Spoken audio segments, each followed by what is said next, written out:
정부가 급격한 임대료 인상을 막을 수 있는 등록임대주택을 늘리기 위해서 유인책을 내놨습니다. 임대업을 등록하면 건강보험료를 많게는 80%까지 깎아주기로 했습니다. 강진호 기자입니다. 지난해 기준으로 개인이 소유한 임대용 주택 595만 채 가운데 정부에 등록된 집은 고작 13%인 79만 채에 불과합니다. 임대용 주택 10채 가운데 9채가량이 사실상 관리의 사각지대에 있습니다. 연 5%인 임대료 인상 규제와 4년에서 8년인 임대기간 보장 등 등록 임대주택의 혜택을 세입자 대부분이 누리지 못하는 겁니다. 결국 정부가 다주택자들의 임대사업 등록을 유도하기 위해 당근책을 꺼내들었습니다. 안정적으로 거주할 수 있는 임대주택을 제공하는 집주인에게는 그에 상응하는 혜택을 부여함으로써 먼저 건강보험료 부담을 크게 덜어줍니다. 2019년부터 연 2천만 원 이하 임대소득에도 세금이 부과되면서 건강보험료도 늘어나는데 이를 대폭 깎아줍니다. 8년 동안 세를 놓으면 건보료 인상분의 80%가 감면됩니다.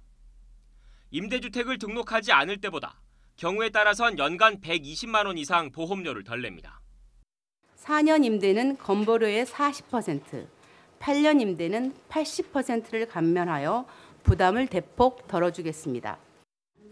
부동산 관련 세금 감면도 확대됩니다. 공동주택과 오피스텔 등 등록 임대주택의 취득세, 재산세 감면 기한이 2018년에서 2021년까지 3년 더 연장됩니다. 서민이 주로 거주하는 다가구 주택도 8년 이상 임대하면 재산세 감면 혜택을 받습니다. 연 2천만 원 이하 임대소득에 세금을 매길 때 적용하는 필요 경비율, 즉 경비로 인정받아 공제하는 비율은 차등 조정됩니다. 임대주택을 등록했을 때는 70%, 등록하지 않으면 50%입니다. 8년 이상 세를 준 준공공임대사업자는 양도세 장기보유 특별공제 비율이 50%에서 70%로 올라갑니다.